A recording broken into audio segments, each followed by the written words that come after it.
Hello friends, मैं शुभम यादव आपके अपने YouTube channel study with Shubham पर आप सभी का एक बार फिर से स्वागत करता हूं। फ्रेंड्स, इस वीडियो में हम देखेंगे एसएससी ट्यूब का वीकली टेस्ट 37 का वीडियो सॉल्यूशन। चलते हैं फ्रेंड्स पहले क्वेश्चन पे। हमारा पहला क्वेश्चन है, कह रहा है कि x तथा y एक धनात्मक पूर्णांक है यदि x की पावर 4 प्लस y की पावर 4 प्लस x की पावर 2 इंटू वाई की पावर 2 इसकी वैल्यू में दिया है 481 और x इंटू वाई की वैल्यू दिया हमें 12। तो हमें फाइंड करना है x square minus x y plus y square का वैल्यू क्या होगा। फ्रेंड्स, इस क्वेश्चन को करने से पहले हमें इसका एक फार्मूला पता होना चाहिए। फार्मूला है x square plus y square plus x y का जब हम multiply x square plus y square minus x y से करते हैं तो हमें ये वैल्यू निकल कर आती है, यानी एक्स की पावर 4 प्लस वाई की power 4 plus x square into y square. Question में हमें इसकी वैल्यू कितना दिया है 481। अगर हम ऑप्शन से जाएं तो 481 का सिर्फ बी ही ऑप्शन ऐसा है जो एक फैक्टर है। जब हम इसमें 13 से फैक्टर करेंगे या डिवाइड करेंगे तो हमें यहाँ पे 37 निकल कर आएगा। तो हम देख सकते हैं कि हमारा एक वैल्यू होगा 13 और दूसरा होगा 37। तो ऑप्शन में सिर्फ बी ही एक ऑप्शन है जो एग्जैक्टली इसे डिवाइड कर दे रहा है, तो हमारा आंसर हो जाएगा बी। फिर भी हम बाय मेथड से इसको देखते हैं। बाय मेथड से लगाने का तरीका इस तरीके से है। बाय मेथड से देखेंगे हमें ये फार्मूला पता है जिसकी वैल्यू हमें मिलती है एक्स की पावर 4 प्लस वाई की power 4 plus x square into y square, और इसकी वैल्यू हमें दिया है 481। हम यहाँ से x square plus y square इसकी हम वैल्यू ए मान लेते हैं। X square plus y square की वैल्यू हम ए मान लेते हैं, तो हमें यहाँ से देखने को मिलेगा ए और एक्स वाई की वैल्यू हमें क्वेश्चन से क्या पता चल रहा है 12 है, यानी एक ब्रैकेट में ए प्लस 12 और दूसरे ब्रैकेट में ए माइनस 12 हो जाएगा, और ये इक्वल टू हो जाएगा 481 का। इसको सॉल्व करेंगे तो ए स्क्वायर माइनस 144 इक्वल टू हो जाएगा 481।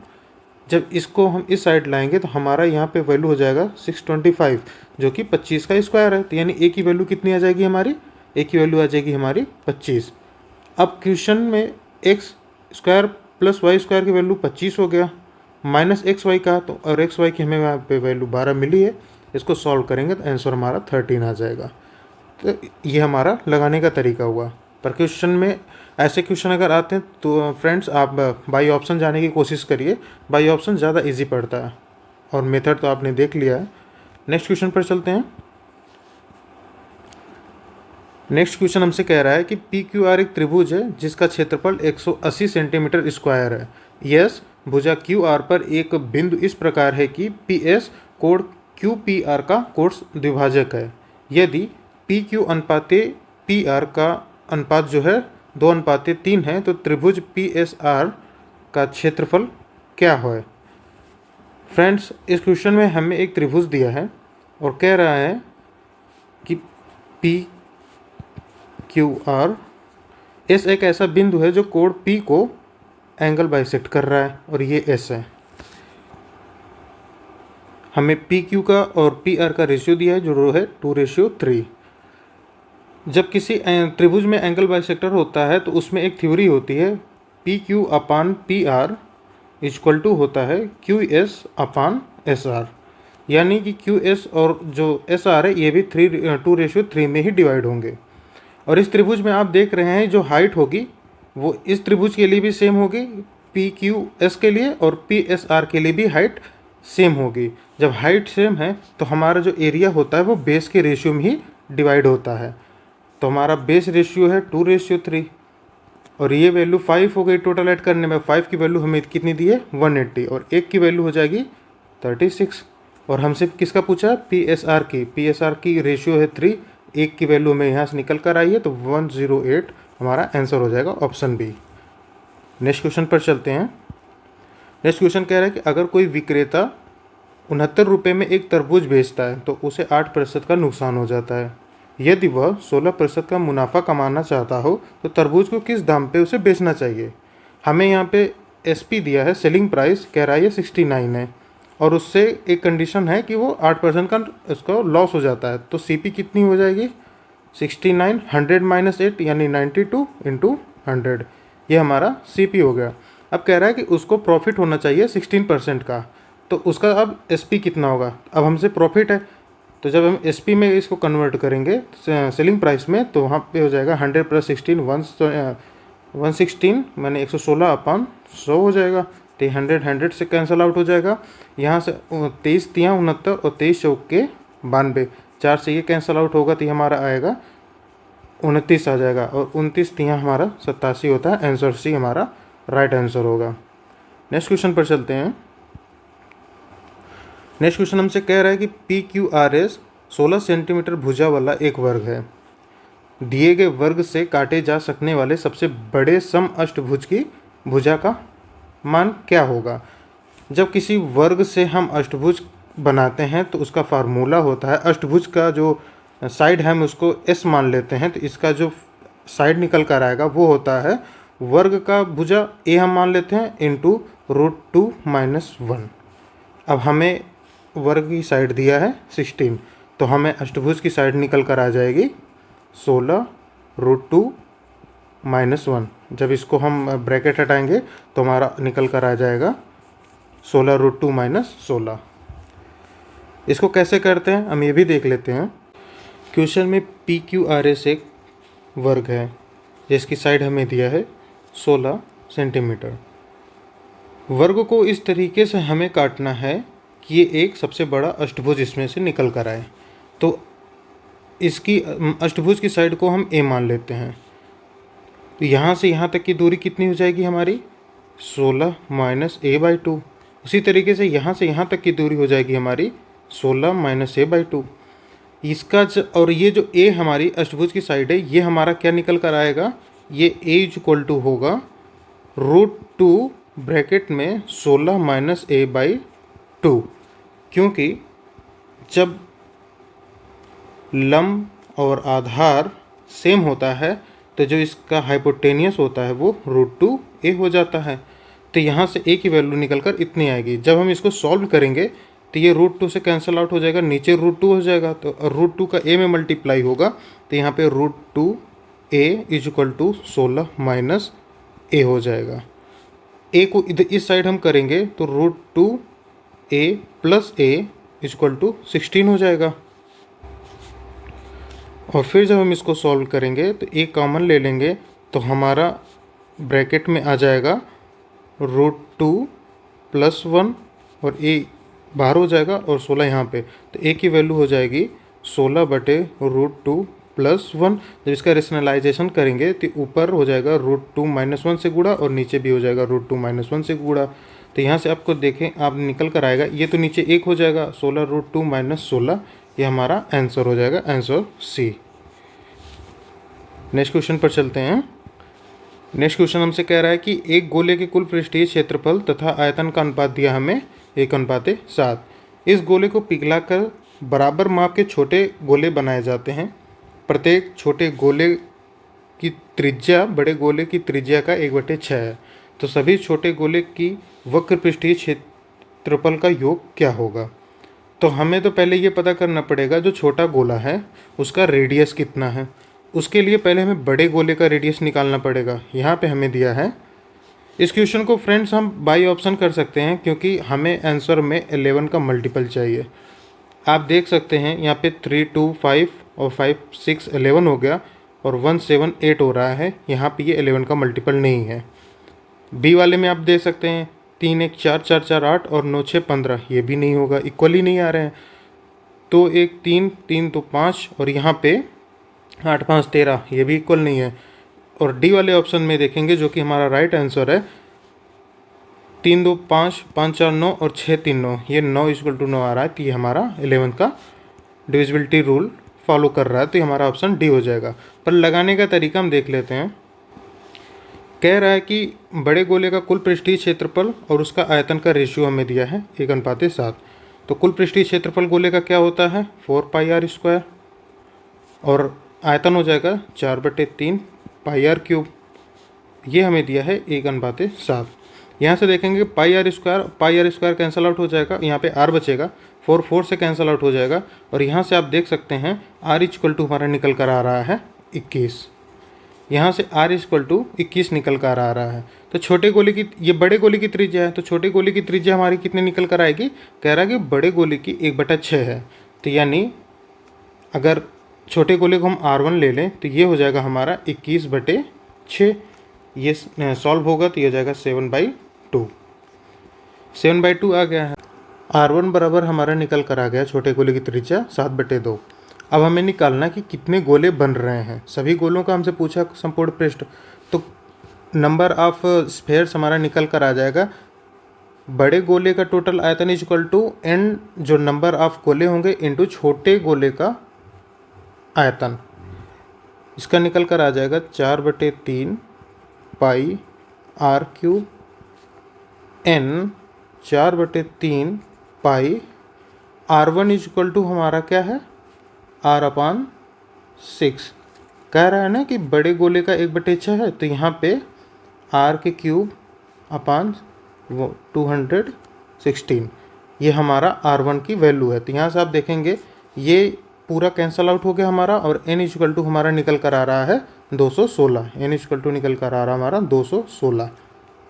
अब यहाँ से आप फ्रेंड्स आप देख सकते हैं, जब हमसे वक्र पृष्ठ क्षेत्रफल, जब हमसे पूरा गोला दिया हो तो उसके लिए कुल पृष्ठ क्षेत्रफल या वक्र पृष्ठ क्षेत्रफल सभी बराबर होता है, और जिसका फार्मूला होता है 4πr²। तो यहाँ पे छोटा है तो r1 का स्क्वायर हम कर देंगे, और n गोला है तो यानी n का मल्टीप्लाई हो जाएगा, यानी 216 गुणे 4 गुणे 22/7। r की वैल्यू हमें यहाँ से निकल कर आई थी 7/2 गुणे 7/2।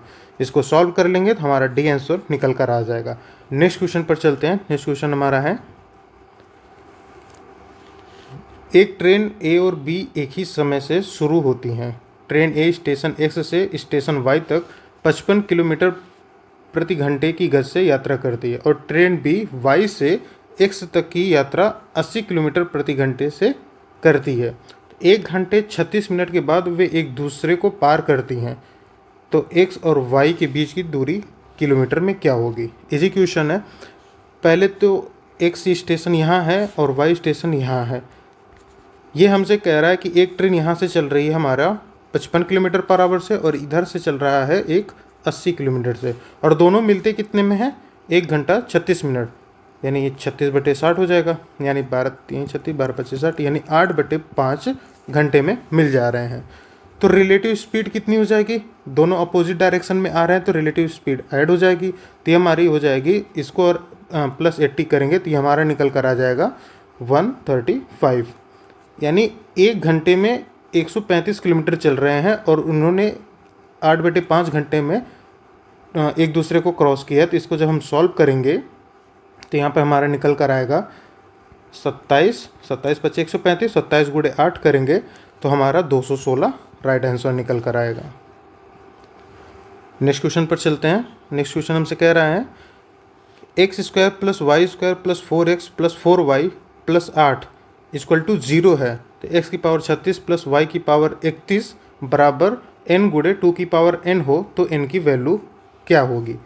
यहाँ से हम पहले इसको सॉल्व करेंगे, यहाँ से x और y की वैल्यू निकालेंगे। तो यहाँ से हम देख सकते हैं कि x² + 4x + 4, इस 8 को हम +4 में डिवाइड कर लें, प्लस y² + 4y + 4 = 0। इसको जब हम फैक्टराइजेशन करके इसको हम कॉमन लेंगे तो हमारा x + 2 का होल स्क्वायर प्लस y + 2 का होल स्क्वायर = 0।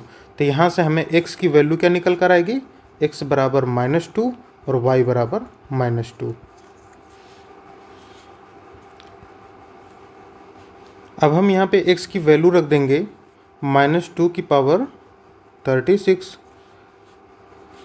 प्लस -2 की पावर 31 इक्वल टू हो जाएगा n × 2 की पावर n। जब पावर इवन है तो हमारी वैल्यू हमेशा इवन पॉजिटिव में आएगी, प्लस में निकल कर आएगी, तो यानी ये 2 की पावर 36 हो जाएगी। अगर पावर ऑड है तो माइनस है इधर इसका बेस, तो हमारी जो वैल्यू आएगी वो माइनस में निकल कर आएगी, यानी -2 की पावर 31 हो जाएगी। अब यहाँ से हम 2 की पावर ये इक्वल टू हो गई n × 2 की पावर n। यहाँ से हम 2 की पावर 31 कॉमन ले लेंगे, 2 की पावर 31 कॉमन ले लेंगे, तो यहाँ पे हमें निकल कर आएगा पावर 5 माइनस 1। 2 की पावर 5 हमारा 32 होता है, माइनस 1 करेंगे तो यहाँ से हमारा 31 निकल कर आ जाएगा। हमसे पूछा किसकी है, n की वैल्यू, तो यहाँ पे आप देख सकते हैं जो n है पावर में 2 की वो भी 31 है और जो मल्टीप्लाई हो वो भी 31 है, तो n की वैल्यू हमारी हो जाएगी 31। नेक्स्ट क्वेश्चन पर चलते हैं। नेक्स्ट क्वेश्चन कह रहा है कि दो ऐसी संख्याओं को ज्ञात करें जिनका औसत अनुपातिक 18 है और तीसरा अनुपातिक 144 है। कहने का मतलब कि कोई संख्या अगर x और y है तो उसका जो मेन प्रोपोर्शनल है हम a मान लेते हैं, और जो दो संख्याएं हैं इसका जो तीसरा प्रोपोर्शनल है, थर्ड प्रोपोर्शनल है, वो हमारा b मान लेते हैं इसको। ये हमें दिया है a 18 है और जो हमारा b है वो 144 है।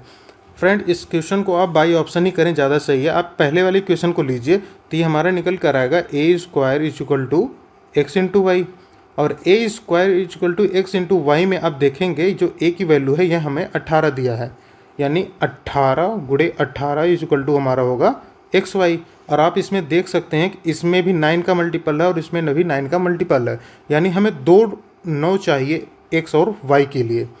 ऑप्शन से आप देखेंगे इसमें 9 तो है ही नहीं कहीं पे, इस वाले में एक ही 9 है और इस वाले में भी सिर्फ एक ही 9 है, एक 6 में और 3 है और 12 में 3 है, तो वो दो मिलके एक 9 बनाएंगे, और इसी सिर्फ बी ही ऑप्शन में 2 9 हैं जो x और y को सेटिस्फाई करेंगे।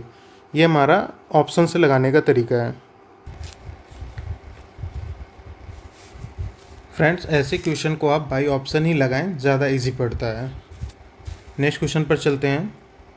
नेक्स्ट क्वेश्चन हमसे कह रहा है कि दी गई आकृति में PQRS 20 सेंटीमीटर भुजा वाला एक वर्ग है। SR को बिंदु T तक बढ़ाया जाता है, SR को बिंदु T तक बढ़ाया जाता है यदि QT की लंबाई, QT हमारी ये है, इसकी वैल्यू हमें दिया है 25 सेंटीमीटर। तो दोनों वृत्त को केंद्र के मध्य की बीच दूरी सेंटीमीटर में हमें बताना है। क्वेश्चन में हमें वर्ग की साइड दिया है 20 सेंटीमीटर। अगर हम इसमें ध्यान से देखें, अगर ये 20 है तो पाइथागोरस से आप इसको देख सकते हैं, RT की वैल्यू हमें निकल कर आ जाएगी। RT हमारा कितना आ जाएगा, यहाँ पे आएगा हमारा 15। आप यहाँ पे देखेंगे 5 से सबको इस दोनों को डिवाइड करेंगे तो ये 4 आ जाएगा और ये 5 आएगा, और 3 4 5 का हमारा ट्रिपलेट बनता है। तो 5 से हमने डिवाइड किया था, तो 5 से हम लास्ट में जब गुणा करेंगे तो ये हमारा 15 निकल कर आएगा। इस त्रिभुज में जो रेडियस निकालने का तरीका है ये हमारा 90 डिग्री है, ये हमारा एक राइट एंगल ट्राइंगल है। तो हमारा जो इन रेडियस निकालने का फार्मूला होता है base into height minus hypotenuse upon 2। यहाँ पे 20 प्लस 15 कर देंगे तो ये हमारा 35 आ जाएगा, माइनस 25 कर देंगे तो ये हमारा निकल कर आएगा 10। 10 बटे जब हम 2 करेंगे तो हमारा यहाँ से रेडियस निकल कर कितना आ गया, रेडियस आ गया हमारा 5। इस वाले में रेडियस कितनी हो जाएगी, जब साइड हमारी ये वर्ग है और ये हमारी 20 दिया तो ये हमारा रेडियस आ जाएगा 10।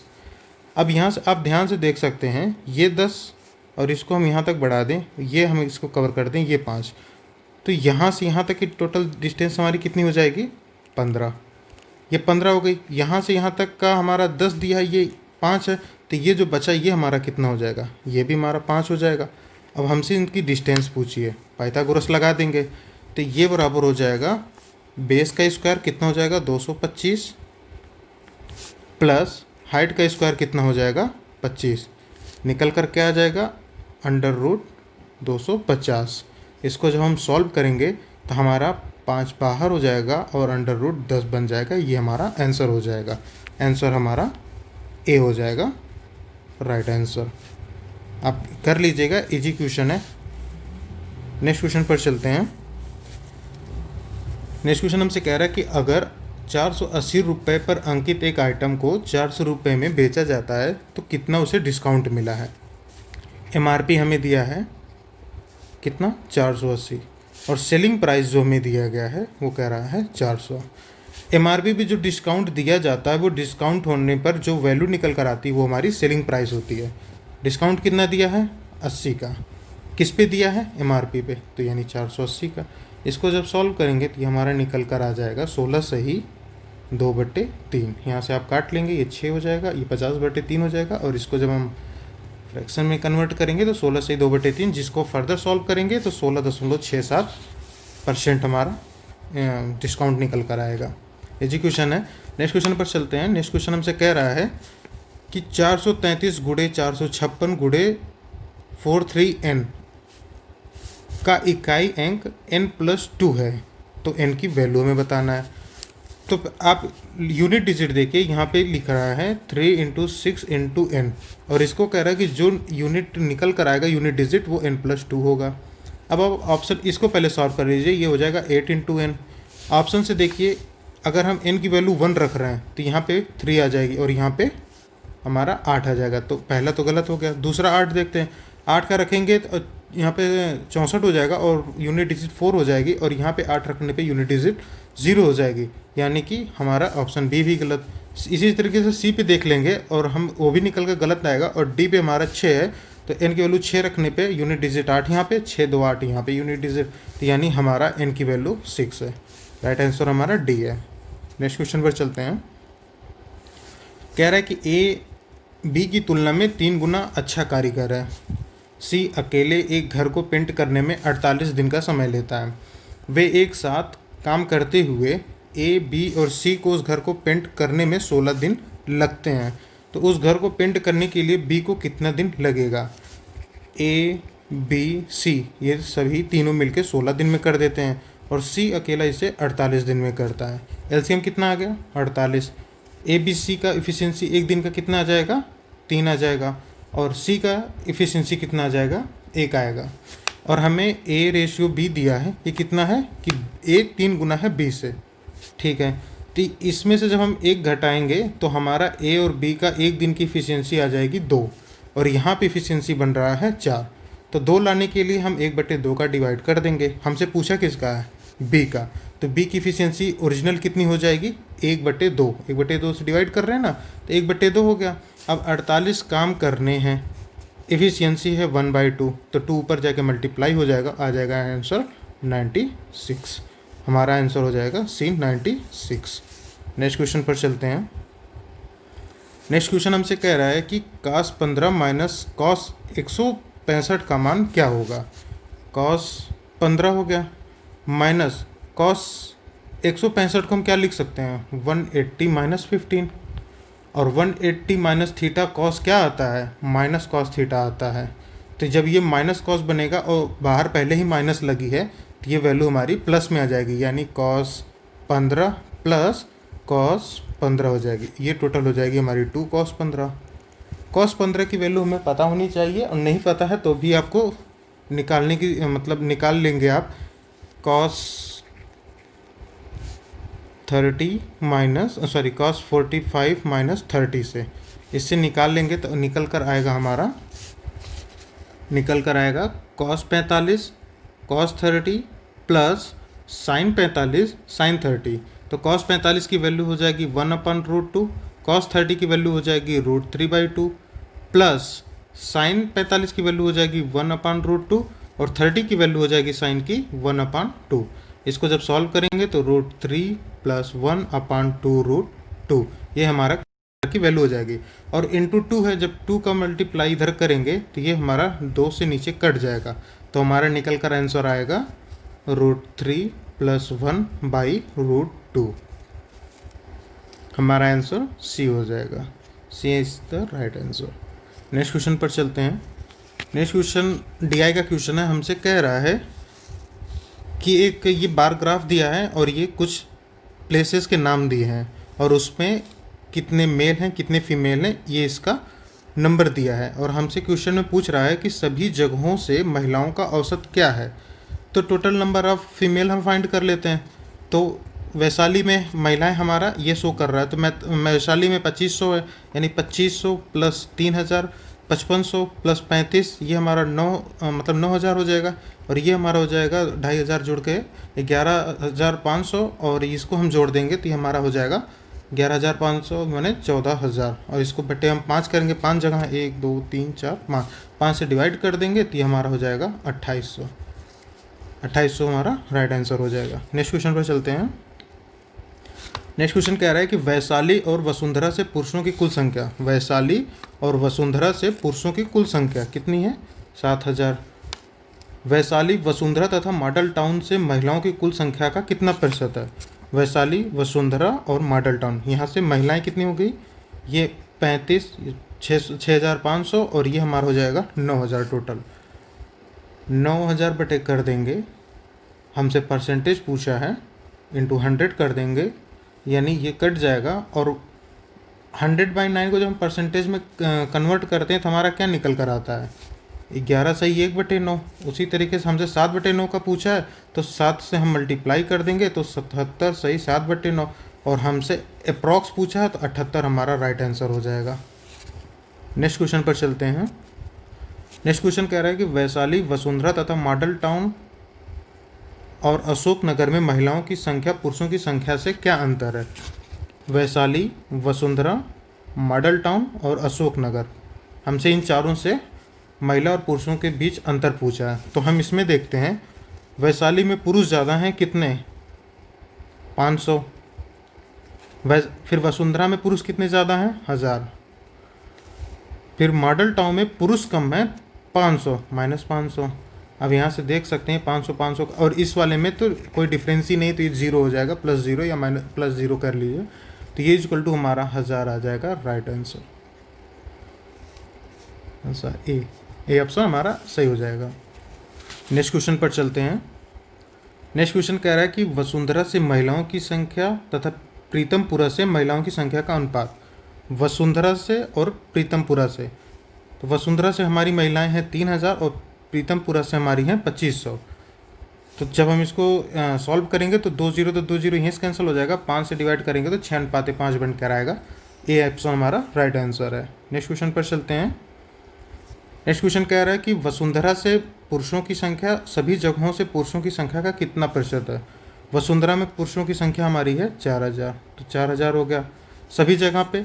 3,000 यहाँ पे, 4,000 7,000, और 3,000 यहाँ पे 10,000, यहाँ पे 12,500, और यहाँ पे हो जाएगा हमारा यानी 15,500 गुणे 100। यहाँ पे 2 0 कैंसल आउट हो गया, 5 से डिवाइड करेंगे यहाँ पे 31, यहाँ पे हो जाएगा 800। जब इसको हम सॉल्व करेंगे तो 2 बार जाएगा, ये हमारा हो जाएगा 62, 18 बन के आएगा 0, यहाँ पे हमारा अब जाएगा 5 बार जाएगा, और ऑप्शन हमारा डी यही एक राइट आंसर है। नेक्स्ट क्वेश्चन पर चलते हैं। नेक्स्ट क्वेश्चन हमसे कह रहा है कि एक ट्रिग्नोमेट्रिक एक्सप्रेशन दिया है और हमसे इसकी वैल्यू पूछा है। तो इस क्वेश्चन में हम x की वैल्यू 45 रख देते हैं, x की वैल्यू हम 45 डिग्री रख देते हैं। तो यहाँ से निकल कर आएगा कि 1 + 2 cot स्क्वायर 45 कितना हो जाएगा? यहाँ तो कॉट की वैल्यू तो 1 हो जाएगी, इसकी वैल्यू कोसेक की √2 हो जाएगी। इस तरीके से हम सॉल्व करके देखेंगे तो हमारा निकल कर आएगा ब्रैकेट में 1 + 2 - 2√2, ये ब्रैकेट बंद हो जाएगा। अपान हमसे बोल रहा है कोसेक 45 - कॉट 45 यानी √2 - 1। इसको हम सॉल्व करेंगे तो हो जाएगा 3 - 2√2 अपान √2 - 1। पर में ही करड़ कर देंगे, इसे रेशनलाइजेशन कर देंगे तो हमारा ऊपर √2 + 1 से मल्टीप्लाई होगा, नीचे भी √2 + 1 से मल्टीप्लाई हो जाएगा। तो ऊपर नीचे तो हमारी एक आ जाएगी वैल्यू, 2 - 1 1 आ जाएगी, ऊपर हमारी आ जाएगी 3√2 - 4 +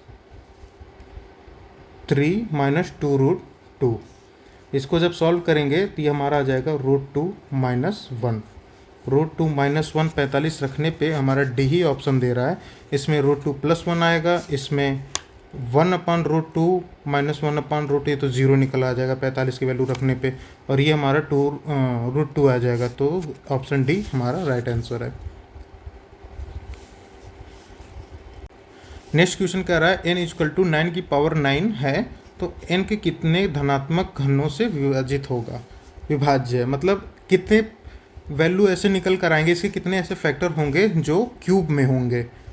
तो n इज इक्वल टू 9 की पावर 9, इसको पहले हम सबसे बेस में बदल लेते हैं जिसका प्राइम फैक्टर होगा। प्राइम फैक्टर इसका 3 है, 3 की पावर 2 इंटू 9 हो जाएगा, यानी 3 की पावर 18 हो जाएगा। 3 की पावर 18 को हमें डिवाइड करना है घन में, क्यूब में, तो 3 से 18 तक 6 बार डिवाइड होगा। पहला बनेगा 3 की पावर 3, दूसरा बनेगा 3 की पावर 6, 3 की पावर 9, 3 की पावर 12, 3 की पावर 15 एंड 3 की पावर 18। अब एक तो यूनिवर्सल है इसके साथ, एक हमेशा 3 की पावर 1 की पावर कुछ भी हम रख सकते हैं, ये यूनिवर्सल फैक्टर रहेगा। तो आप देख सकते हैं हमारा टोटल कितने फैक्टर निकल कर आए हैं, घन कितने हैं, 1 2 3 4 5 6 7। आंसर हमारा बी हो जाएगा 7। इसको समझने के लिए ये देखिए कि इसको 3 की पावर 3 की होल पावर 1 रख सकते हैं, इसको 3 की पावर 2 होल पावर 3 रख सकते हैं, इसको 3 की पावर 3 होल की पावर 3 रख सकते हैं। मतलब हमें ऊपर 3 करके ब्रैकेट में और जो भी वैल्यू बनेगी वो एक क्यूब बन जाएगी, और यहाँ पे 3 रहेगा। जैसे 15 वाले में 3 की पावर 5 की पावर क्यूब हो जाएगी ब्रैकेट में, और यहाँ पे 3 की पावर 6 और यहाँ पे 3 हो जाएगी। ये हमारा इसके इस वैल्यू के लिए एक क्यूब होगा। इसी तरीके से इस वैल्यू के लिए एक क्यूब यहाँ पे बनेगा। इसी तरीके से हमारे टोटल 7 क्यूब निकल कर आएंगे। नेक्स्ट क्वेश्चन हमसे कह रहा है कि एक पिरामिड का आधार वर्ग है जिसकी भुजा 8 सेंटीमीटर है। यदि पिरामिड की ऊंचाई 16 सेंटीमीटर है तो पिरामिड का कुल पृष्ठीय क्षेत्रफल क्या होगा। फिगर में आप देख सकते हैं कि ये एक पिरामिड है जिसका ये आधार है। ये हमें क्वेश्चन से दिया है कि ये एक वर्ग है, और हमें हाइट दिया है, ये हमारी हाइट हो जाएगी यहाँ पे। ये हमें दिया है 16 सेंटीमीटर। हमसे इसने पूछा है total surface area. Total surface area हमारा जो होता है, surface area plus base area. Surface area हमारा ये एरिया हो जाएगी, चारों जो फलक निकल कर आएंगे, और बेस एरिया हमारी ये हो जाएगी। और हम सरफेस एरिया जो निकालते हैं वो हमारा होता है बेस पैरामीटर अपान 2 into slant height. Slant height का मतलब कि जो ये झुका हुआ है। एक हाइट हमारे पास दिया है जो परपेंडिकुलर बना रहा है, एक हाइट जो हमारा फलक से झुका हुआ है। अगर इस क्वेश्चन में हमें स्लैंट हाइट पता चल जाए तो इस क्वेश्चन में हमारा कुछ मतलब इस फार्मूले की ज़रूरत भी नहीं पड़ेगी। हम डायरेक्ट इसमें देख लेंगे कि हम बेस एरिया निकालने, एक फलक का एरिया निकाल के हम इंटू 4 कर देंगे और सबको हम जोड़ देंगे तो हमारा टोटल सरफेस एरिया निकल आ जाएगा। लेकिन हमें स्लैंट हाइट निकालनी है। स्लैंट हाइट के लिए इस डायग्राम से आप देखिए, इस डायग्राम में हमें कह रहा है कि हाइट हमें दिया, हम मान लेते ये हमारी हाइट है 16, हमारा यहाँ से ये हमारी स्लैंट हाइट निकल कर आएगी। ये हमें दिया नहीं है, इसी को हमें फाइंड करना है। तो ये हमारी साइड कितनी आ जाएगी जो बेस है, ये अगर हम मिड पॉइंट मान लें तो ये हमारा टोटल दिया कितना है 8 सेंटीमीटर, तो ये हमारा 4 सेंटीमीटर निकल कर आएगा। अब ये 4 है, ये 16 है, तो पहले हम 4 से डिवाइड, माने ये पाइथागोरस निकल जाएगा और यहाँ से हमें हाइपोटेनियस निकल कर आ जाएगा। तो हम 4 से डिवाइड कर दें तो ये 4 हो जाएगा, ये 4 हो जाएगा, ये 1 हो जाएगा, तो ये हमारा निकल कितना आ जाएगा √17। √17 निकल कर आ गया। तो आप अगर आप चाहें तो बाई ऑप्शन देख लें, √17 सिर्फ एक ही ऑप्शन में ए, आप यहीं से टिक करके बाकी सवाल अब लगाए भी ना तो भी आंसर हमारा यहीं से पता चल जाएगा। फिर भी अगर हमें पूरा क्वेश्चन लगाना है तो आप देखेंगे कि स्लैंट हाइट हमारा निकल कर आ गया है। 4 से हमने डिवाइड किया था तो 4 से मल्टीप्लाई करना पड़ेगा, तो यानी जो स्लैंट हाइट हमारा निकल कर आएगा वो हो जाएगा हमारा 4 √17। बेस एरिया हम निकाल लेंगे। बेस एरिया हमारा क्या हो जाएगा, वर्ग, वर्ग का आधार हमें 8 सेंटीमीटर का भुजा दिया, टोटल एरिया हो जाएगा 64। टोटल एरिया हमारा बेस का हो जाएगा 64।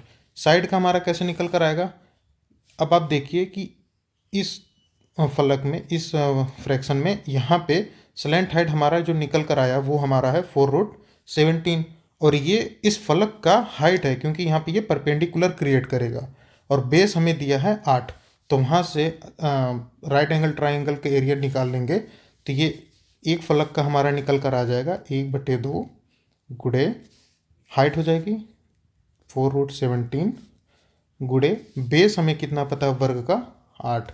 यहाँ से सॉल्व करेंगे तो ये हमारा आ जाएगा 16 √17, 16 √17। ये हमारा एक साइड का आया, तो टोटल का कितना हो जाएगा, गुड़े 4 कर देंगे तो टोटल हमारा आ जाएगा +64 √17। यहाँ से आप 64 कॉमन ले लेंगे, ब्रैकेट में 17 + 1 और यहाँ से हमने 64 कॉमन लिया था। ये हमारा आंसर हो जाएगा, आंसर ए।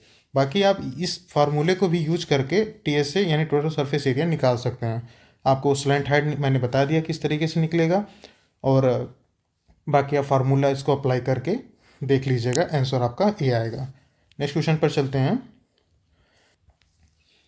नेक्स्ट क्वेश्चन कह रहा है कि 28% इथेनॉल घोल प्राप्त करने के लिए 20% इथेनॉल घोल को 40% इथेनॉल घोल के साथ किस अनुपात में मिश्रित किया जाना चाहिए। 20 है हमारे पास, 40 वाले के साथ मिक्स करना है और 28 हमें निकालना है। तो ये हमारा हो जाएगा 12, ये हमारा निकल कर आ जाएगा, यहाँ से आ जाएगा हमारा 8। इसको हम जब सॉल्व करेंगे 4 से डिवाइड कर देंगे तो ये हमारा आ जाएगा 3:2।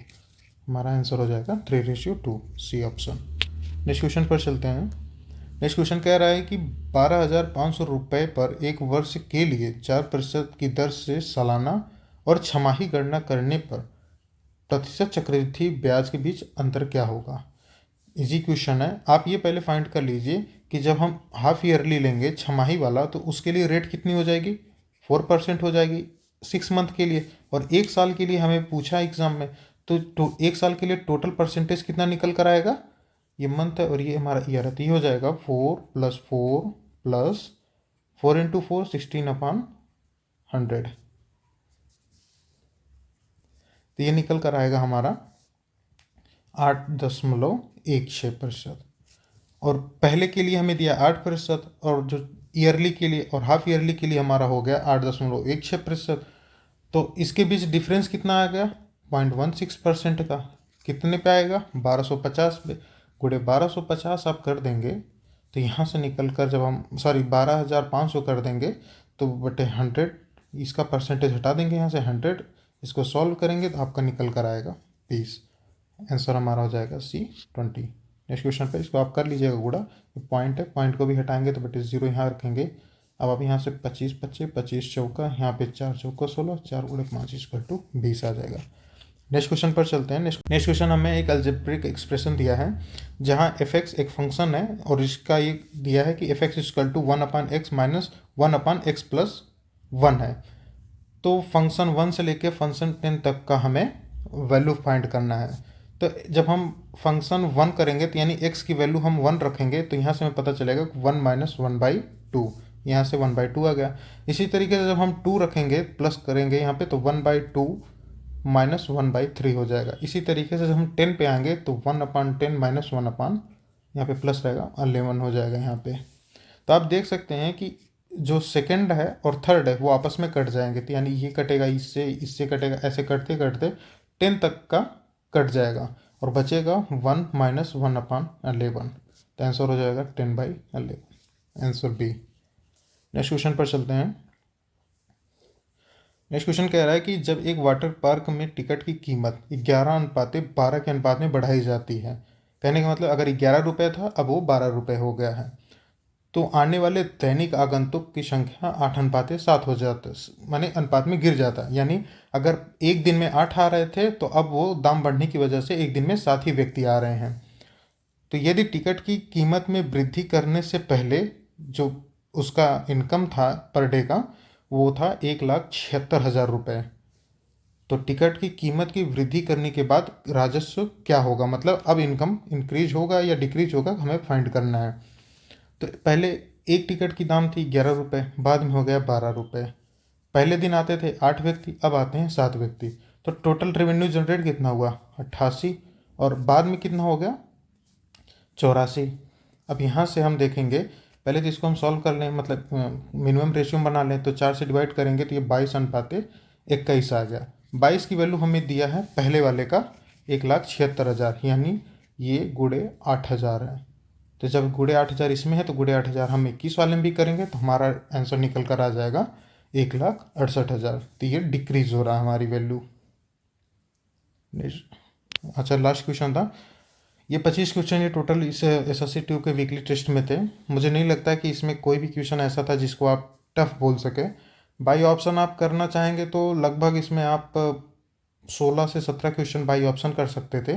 बाकी क्वेश्चन में मेथड ज़्यादा मेथड नहीं था, आप इजीली कर लेंगे। आई होप गाइज आपको अच्छा लगा होगा ये वीडियो पसंद आए तो आप ज़रूर लाइक करिएगा, मेरे चैनल को सब्सक्राइब करके रखिए और बेल नोटिफिकेशन को प्रेस करके रखिए, अगर मेरा कोई वीडियो आता है तो आपको इसकी जानकारी मिल सके। वैसे मैं वीकली टेस्ट पे वीडियो हमेशा बनाऊंगा। थोड़ा सा एडिटिंग में प्रॉब्लम आ जाती है, इतने एक्सपीरियंस नहीं है, तो इसलिए कभी एक दिन बाद आ जाएगा, कभी मोस्टली मैं चांसेस रखेंगे पहले मिले आपको। थैंक यू फ्रेंड्स वीडियो को पूरा देखने के लिए। उम्मीद करते हैं आपका दिन अच्छा गुजरे। जय हिंद।